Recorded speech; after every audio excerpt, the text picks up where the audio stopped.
Thank you so much for joining this webinar. I'm really excited to share Google Classroom with everybody that I know. It's really transformed my workflow as a teacher, and I think it's done a great service in getting teachers more bringing technology into their classroom. I'll give you a little bit of history of Google Classroom. It started. Google Classroom was launched a little over a year ago, the summer before last, and it was kind of sent out in beta mode, and they requested teacher feedback. We gave them a lot of feedback, and it has changed so much since then. Up until very recently, I've been saying, Google Classroom is a really good project management tool for teachers of all grade levels. But with the tools that they've added recently, I think it's getting more and more closer to being a fully functional classroom management tool, and I just love Google Classroom. So there's one of the security features in Google Classroom is that only teachers and students can interact in Google Classroom if they're in the same Google Apps for EDU domain, or if the administrator has whitelisted other domains. So in order for us to work together in Google Classroom, I'm going to invite the first, 100 or so people, maybe more, into creating an account in my domain. So if you're interested in making this an interactive experience for you all, I'm going to show you how you can get a temporary separate Google account in my domain. So I'm going to start. Let's see. You guys can see my screen, right? Right, Dylan? I think that you can. So I'm going to assume that you Yep, can see my we can all screen. see the screen. Okay, so the first thing I'd like you to do is go to this website, classroom.kevinbrookhauser.com, and on there's a form where you can place your first name and last name and your email address, and if you insert your information there, then I can provide you an account.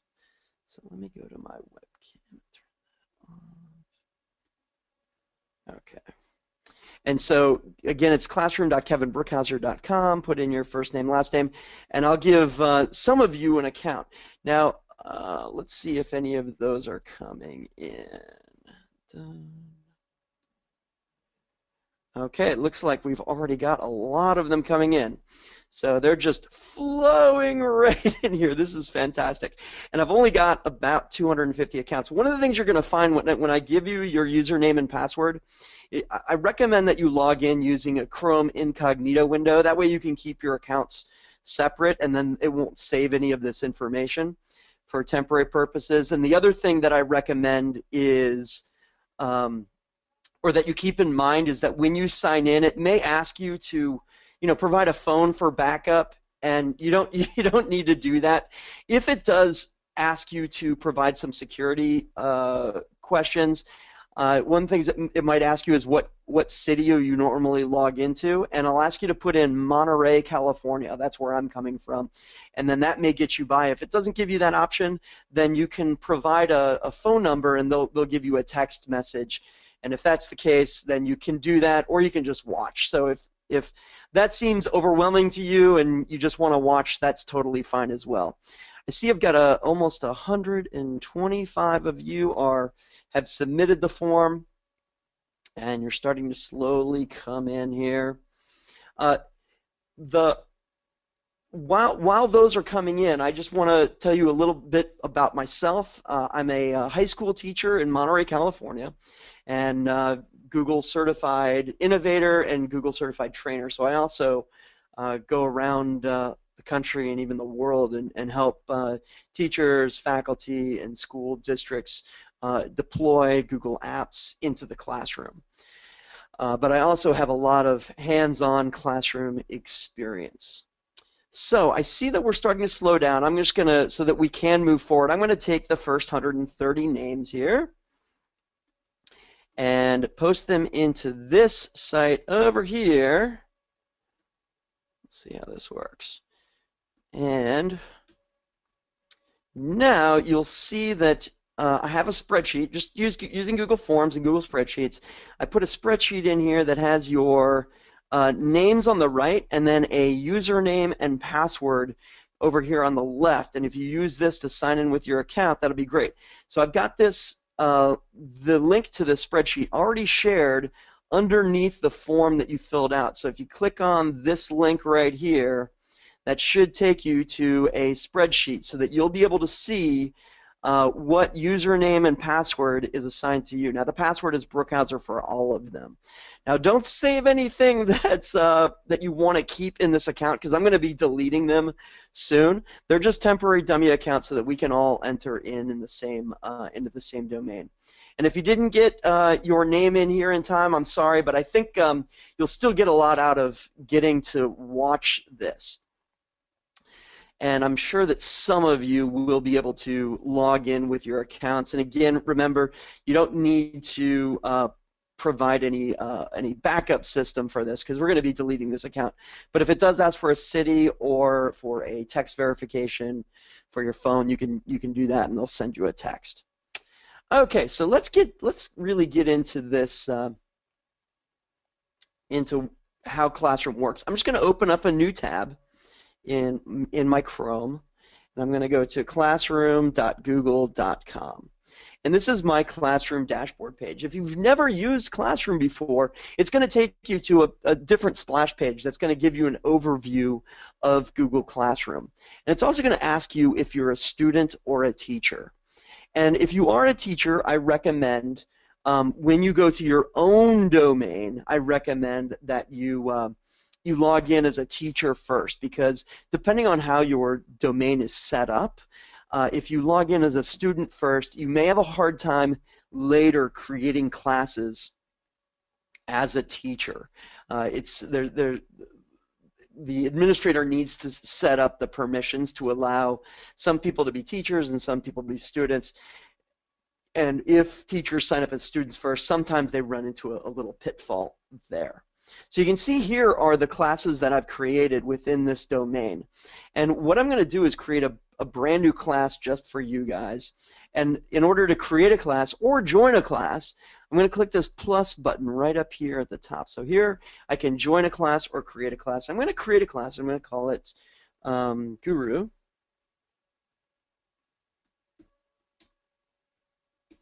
And click create, and we'll also call this Guru Star Wars Appreciation.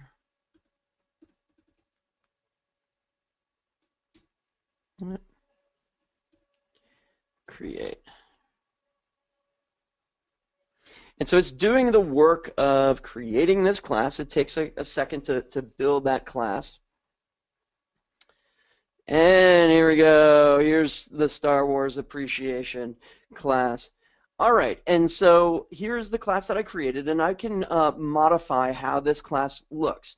On the top, I'm given a banner, and I always like to change the theme. So if I click Select Theme, I can go through and make this class how I want it to look. I like this theme here for Star Wars Appreciation because it looks like somebody holding a lightsaber. So that's really cool. So this is the class home. And now what I want to do is invite you all to my class. And if you have logged into my domain, for those of you who did, you can log into my class using the class code. So what I would like you to do, if you got a domain at brookhauser.me and you were able to log in, go ahead and do that. And I want you to go to classroom.google.com and click that plus button, or choose yourself as a student and enter in this class code PCUDG0A. And I'm pretty sure that's a 0 because it's skinnier. So let's see if that works. While people are signing in, I'll talk a little bit about the About page. Let's see, can people see that code? Let's see here. Oh, thanks. Dylan just posted that posted the code into the webinar chat as well. Thanks, Dylan. So if you cannot see the code, you can just go to our webinar chat and you'll see that it's right there. And I can see that people have entered the class. If you're able to get in, I see 91B just posted, hi everyone. And so you can see that any student has the ability to post a little hello to the stream. More people are responding. This is fantastic. It's totally working. Okay, good. All right, so let me jump over to the About page. This is the place where you would want to put any resources that you want your students to have access to during the entire duration of the course. So this is where I would put my syllabus, it's where I would put any course expectations, and then resources that I want my students to have access to all the time. Notice that I also, right here, it says a Google Star Wars appreciation folder has been created, and if I jump to my Drive, so I go to my Drive, and I go to Classroom, you'll see that I've got a Star Wars appreciation folder already created right here, and then anything I put in this folder, you all would be able to have access to. So that's another easy way. So Google Classroom is linked directly to Google Drive, and it's shared so that all the documents and assignments get sorted in your Google Drive, and it allows teachers to manage the large number of documents that we get when we're dealing with Google Drive. It's really one of my favorite features in About Classroom is that it manages all those documents for you. So you don't need to worry about as much about organizing all of your files because Google Classroom does it. Notice over here I've got the option to invite teachers. So this is a newer feature that was heavily requested during the beta phase, and Google found a way to roll it out. So now that you can have a co-teacher, and co-teachers have the same rights that you do as a teacher, so you can post assignments and other things. The only thing a co-teacher cannot do is delete the class. I'm going to go back to the stream, see that other people have posted. Everyone here. We have a user from Amsterdam. Love it. Oh, and one of my neighbors from Gilroy, just up the way, and then greetings Earthlies. Who knows what planet this person is on? Fantastic. So what I want to do now is I'm going to head over here. On the bottom right corner, you'll see that I've got a plus button. And this plus button is, many of you already figured this out, this is where you can post to the class. Now, students can simply post an announcement, but as a teacher, I can create an announcement, an assignment, or a question. And I'm going to start by just posting a question for you all. Who is your favorite Star Wars character? And I'm going to ask that question. Notice that I can save it as a draft if I want to post it later, but I'm just going to post this right now, and I can attach any sort of file or doc to it. Now here I'm given the options to how do I want my students to what sort of access do I want my students to have. So here I can say they can see and reply to each other's answers. If I uncheck that, then I can just see them, and then they can't see each other's. I want to let you see your own, and I even want to let you edit your answers. So I'm going to click Ask. And you all should see a little notification on the lower left-hand corner. If you are in this, you'll see that a question was created, and you can answer your question. So if you answer it right there, you can post it, and then I can see it, and you can see each other's, and you can respond to each other's. And here I've got 60 people, 60 students in this class, and already I can see that 8 of them are done. Ooh, 10 of them are done, and 50 are not. So if I click on the assignment itself, I can see it's loading. We got Chewie, Yoda, of course, Jar Jar. Really? I'm going to reply here. Really? Post. Luke Skywalker, more Jar Jar. All right, then I don't really We've got a wide diversity of interests in Star Wars. Oh, we've got a Jar Jar not. Okay, cool. So you can see that I can see all of your responses, and you all actually have the ability to respond to each other's answers because I provided that ability for you. So let me hop out of here, and now you can see that I can assign a point value to this question. And if it's just I'm interested in getting feedback from the students, I can just make it ungraded. But I can assign a point value of 1, 20, 50, or 100, or I can even make this out of any point value that I want. So I'll make this out of 37, hit enter. And now you can see that this is now out of 37 points, and I can jump over here and provide grades for each of you. So here's 100B, Han Solo. That's a 37 out of 37 right there. Good job. That is definitely a good character. So I'm going to jump to 109B, Han Solo. Again, 37. Correct answer. 111B, Han Solo. We got lots of, let's see here. Lots of Han Solos. 37. Let's see. Wedge.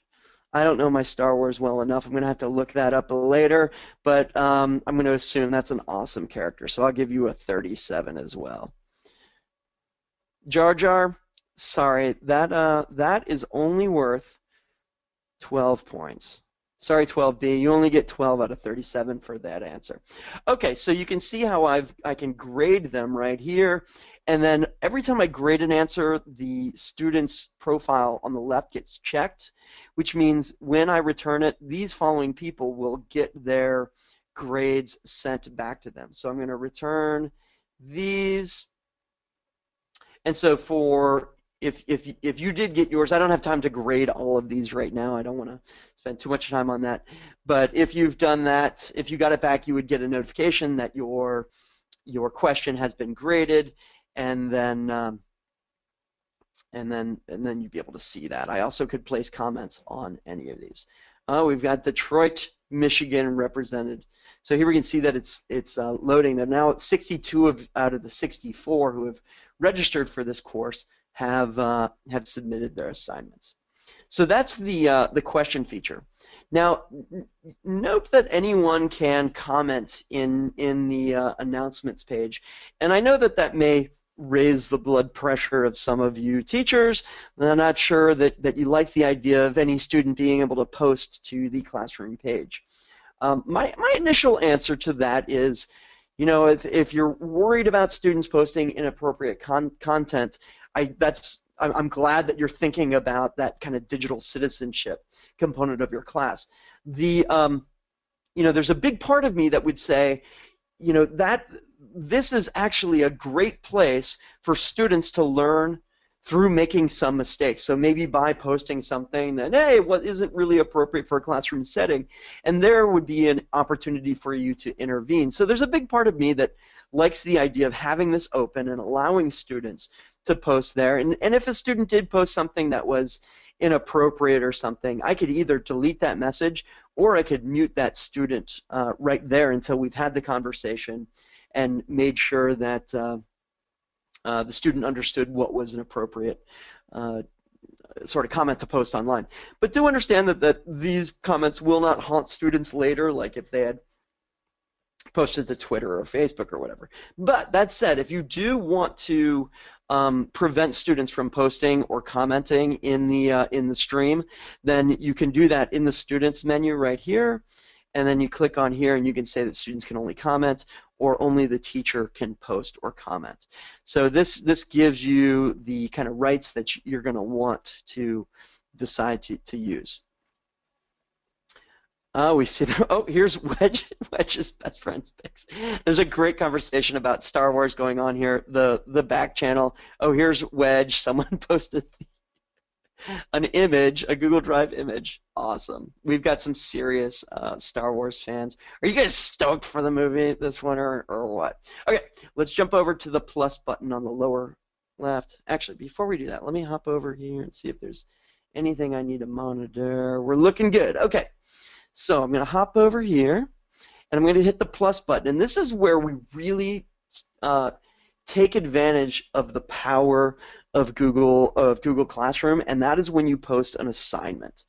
So I'm going to create an assignment, and I'm going to click on the title of the assignment, and this is going to be a Luke character analysis. And then I'm going to give it a description, 5-paragraph essay on why Luke whines so much.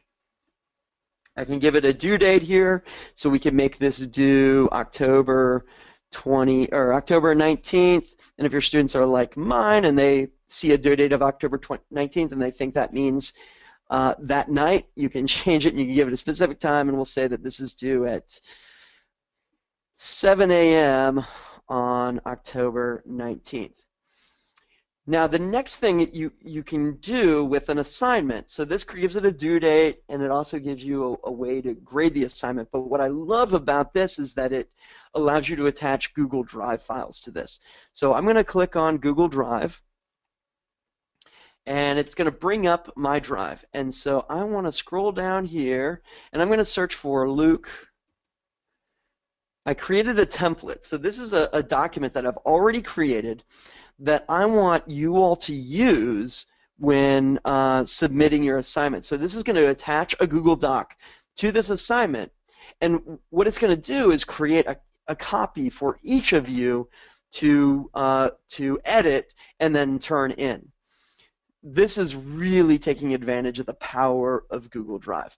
So here this doc is attached, and I've already created it. Now this is important. There are 3 options I have to choose from that will determine how Google Classroom manages this document. The first one says students can view the file. And that I would use if I simply wanted to attach a file as a reading assignment. So you'd be able to click on that, you'd be able to read the document, but you wouldn't be able to do anything with it.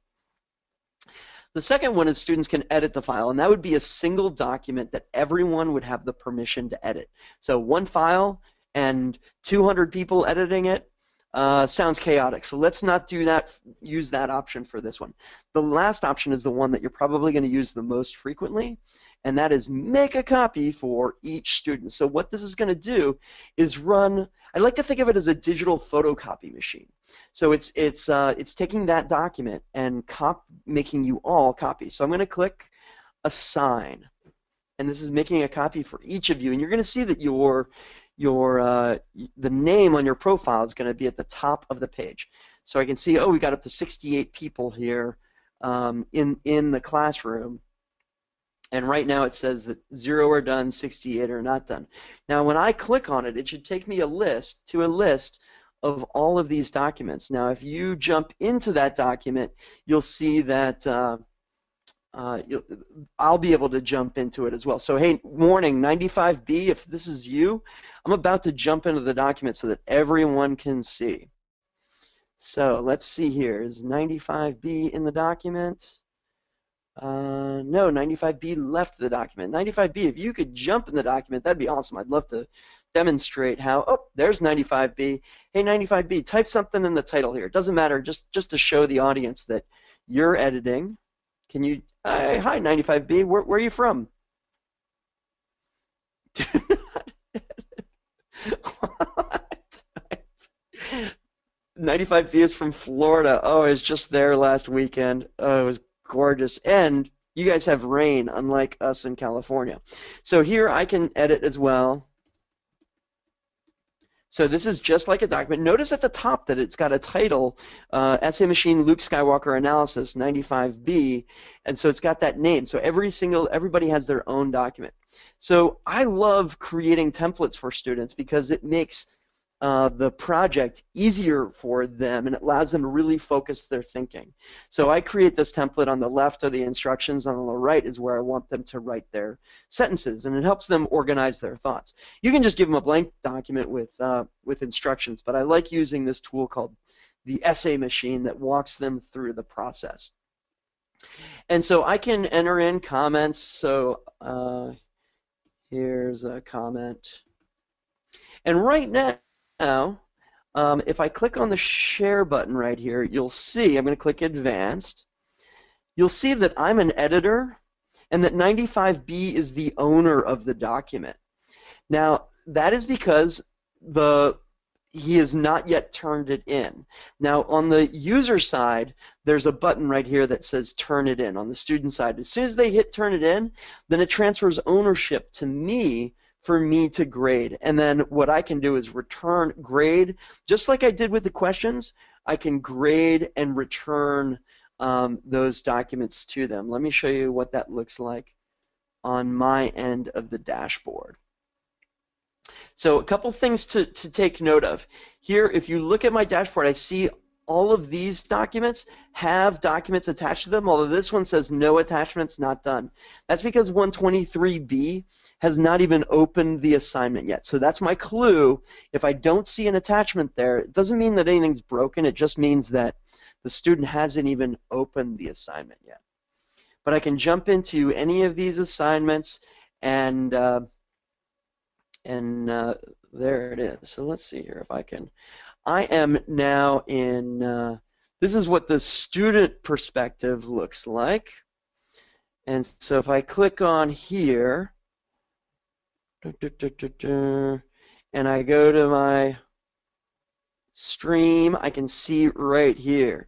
And then notice that there's also calendar integration.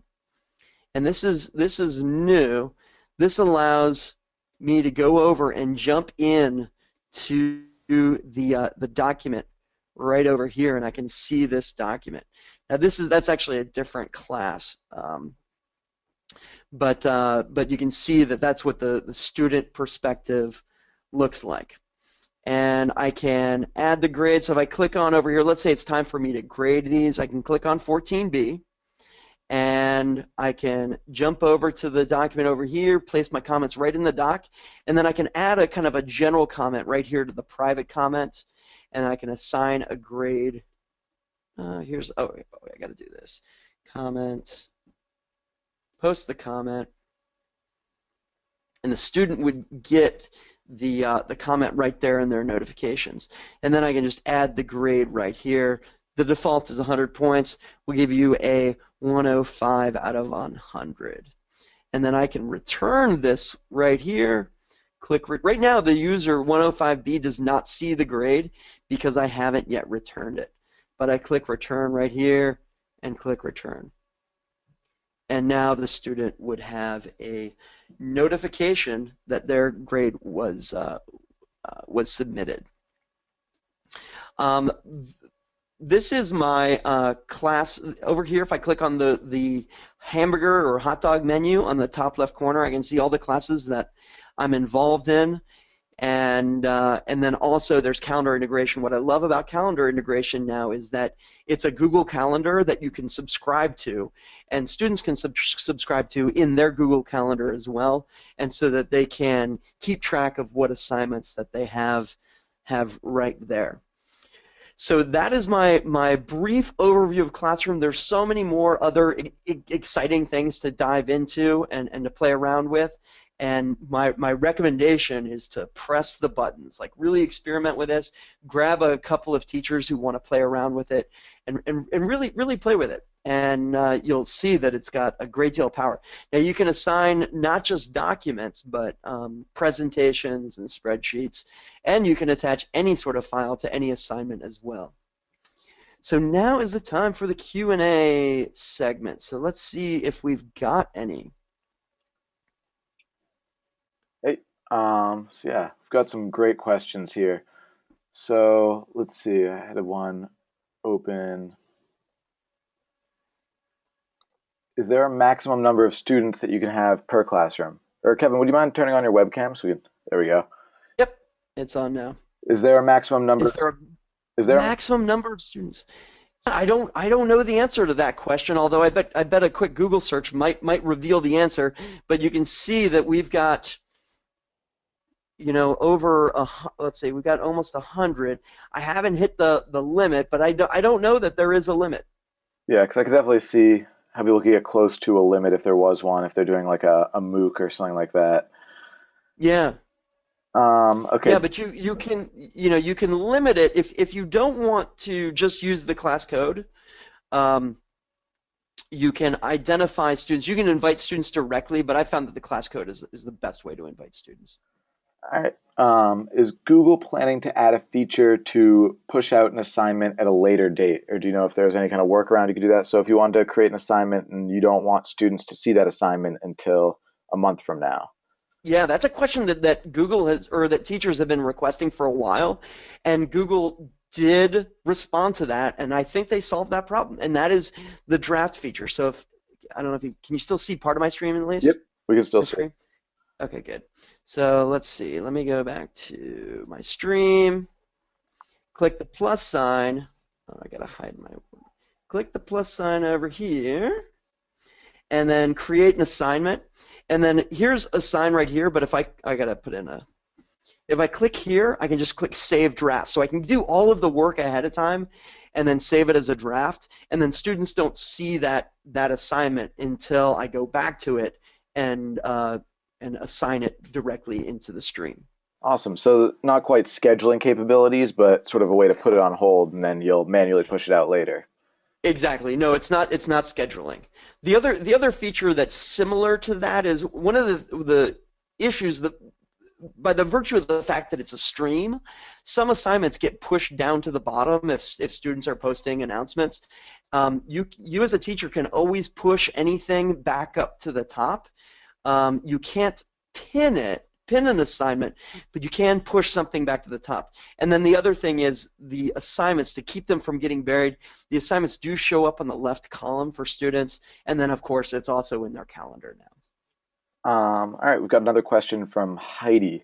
So she said she was doing a classroom training and the grades weren't showing up in the students' accounts. Can the students see their grades in Classroom or is it just for the teacher's own recording? Good question. The students can see the grades that they're given in Classroom, but not until those students' assignments have been returned to them. So it's really important that you select that student's name on the left in the assignment page. Let me hop over there and demonstrate that. So let me go to um, my assignment. Let's see. Here it is, the Luke character analysis. This is the assignment homepage. Just got to let it load.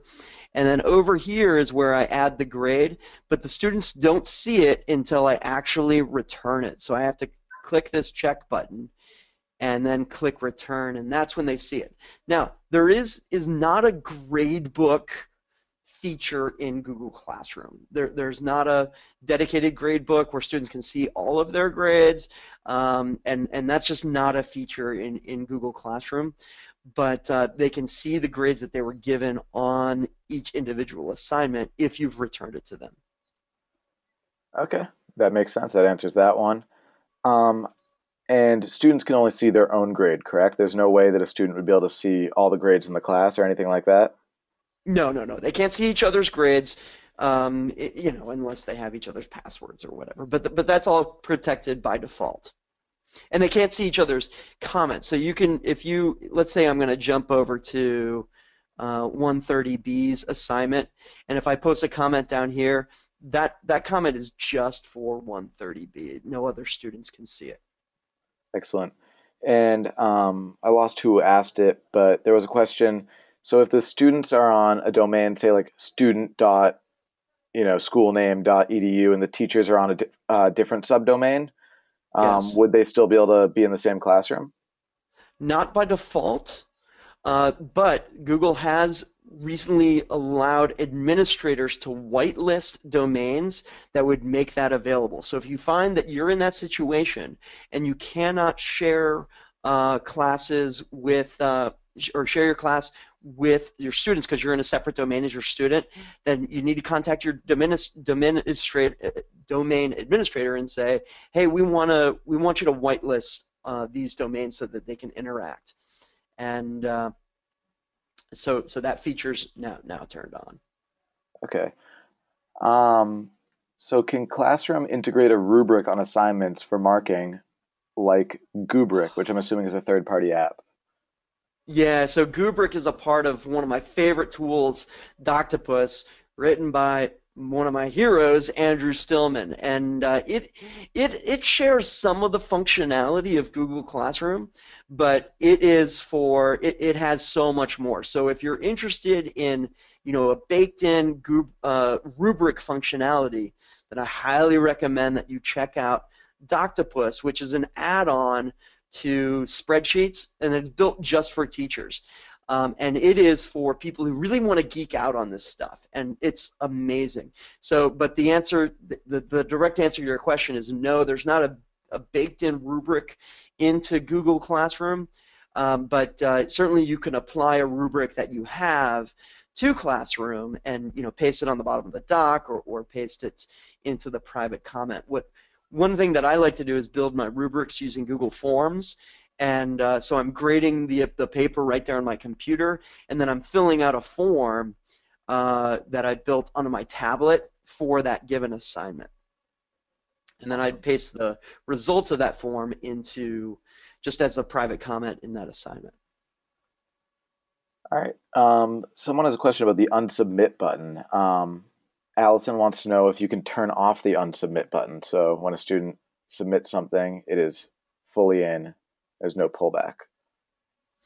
Well, the way I understand it is after the unsubmit button is available up until the deadline of the assignment. And then once the deadline has been reached in time, then they don't have the ability to unsubmit anymore. Okay. Here's a question, sort of a best practices one. So how do you organize your Google Drive when you're handing out or creating copies of assignments for each student? It seems like Classroom sort of organizes it a bit for you by creating those folders and things. That's right. So let me jump over to my right here. So what happens is if I am creating a template. So I actually created this template for this demo assignment. I just made it right in my drive. But if I really wanted to be good about organizing and keep everything in order, I could create the template. I just could click on Classroom. And this Classroom folder was automatically generated by the software. And all of these subfolders were also automatically generated by the software.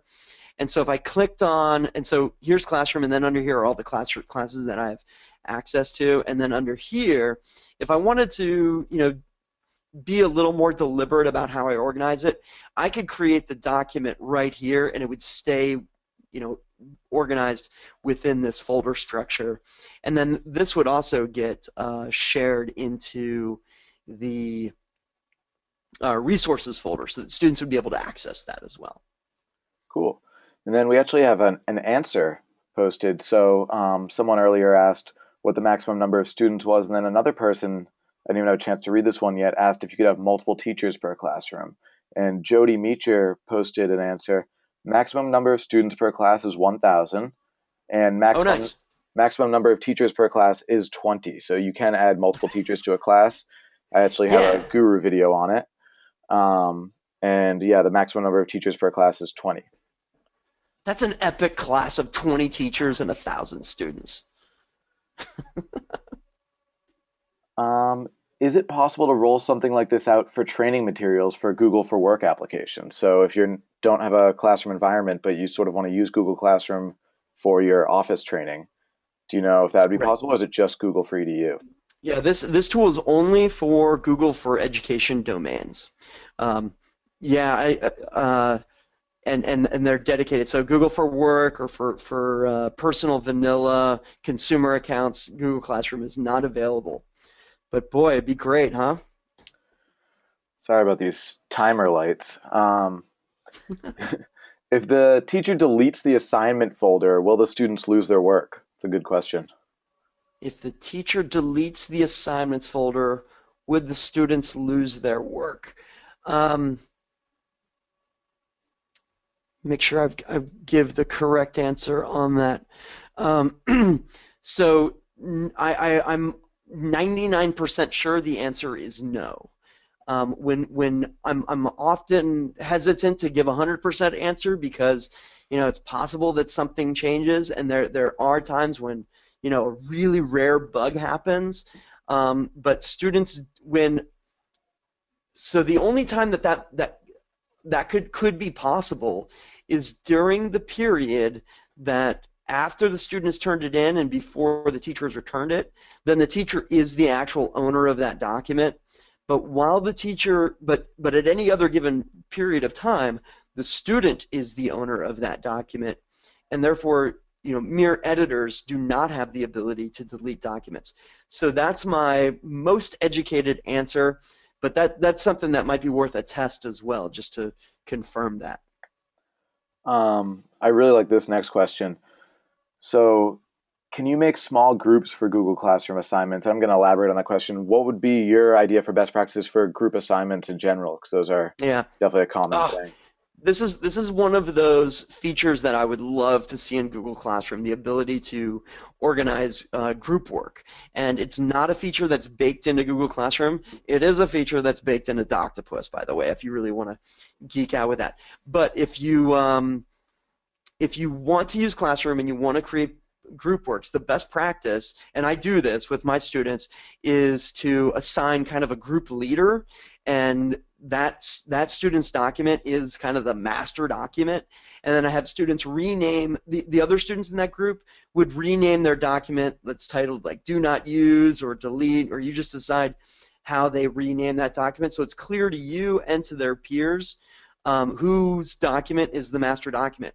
Now that leader is going to need to share that document with other students, just other students in that group, just as they would in a regular Google Doc, and that's certainly possible and highly encouraged.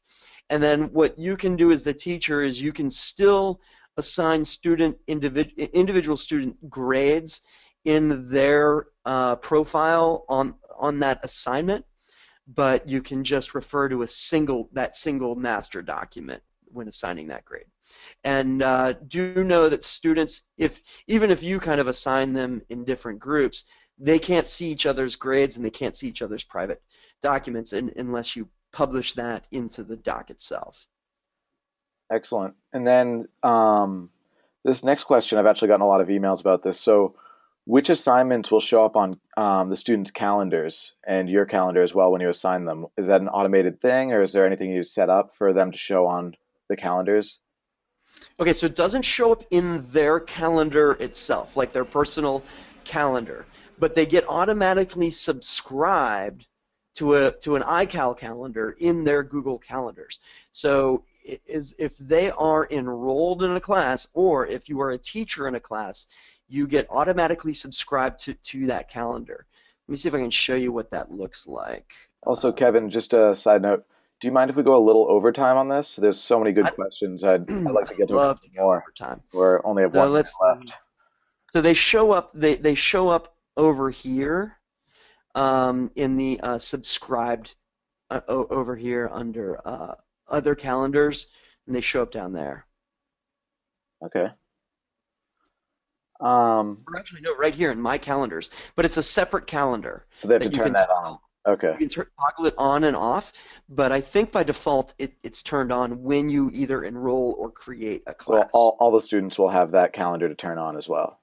Yeah, and that was a feature that was turned on like Friday, so we're all still trying to scramble to learn how to do it. But the really cool thing is that you can subscribe to these calendars to your mobile phones, and it's that open iCal format, so anyone can subscribe to it. Okay. Kevin, I'm not sure your familiarity. Have you used Moodle, Blackboard, or Canvas? Okay, so I have used Moodle, and I have demoed Canvas, and I'm a heavy user of Haiku.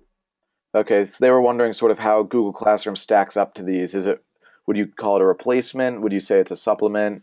And if Yeah. it's a replacement, how would you compare it to these other tools? That's a great question. My answer to that up until about 2 weeks ago was it's not a replacement because Moodle, Canvas, Haiku, they're all really great systems, and but Google Classroom did not have many of the critical features, and it still does not have many of those features. So Google Classroom does not have an assessment feature. You can't natively build quizzes or assessments, although you can if you create a form and use a tool like Flubaroo. The other thing that it doesn't have is built-in polls, and again, it doesn't have a grade book. And Moodle and Canvas and Haiku have really great grade books. That said, um, I am starting to become a believer that while Google Classroom does not have every single feature, boy, it's getting pretty darn close, and the price is right. It's free, and what I love about it is, I mean, its killer feature is its simplicity. You don't need to be a tech master in order to manage your class using Google Classroom. Really, anyone with some familiarity with how to use a computer and how to use the web can take on Classroom. So that's, boy, I think we're getting close to making it a full-featured Yeah, I mean, learning I management used system. Moodle when I was in high school and then Blackboard when I was in college, and I have to say, Yeah. playing around with Classroom now, I really like the interface a lot better. I think it's a lot more intuitive for people who have just sort of, are used to using Google Apps, like a lot of my generation is. Yeah, it's so great.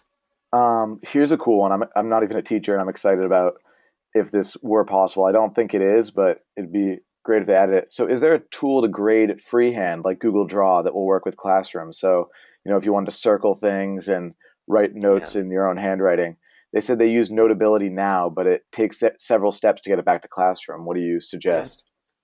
Yeah, that's not really a the answer is no. There's not a great inking tool that works directly with Google Docs, and I know that that's kind of a deal breaker for some people. There are third-party applications. They're not a great user experience, and it's just something that Google hasn't prioritized, that tablet or the inking interface with circling things.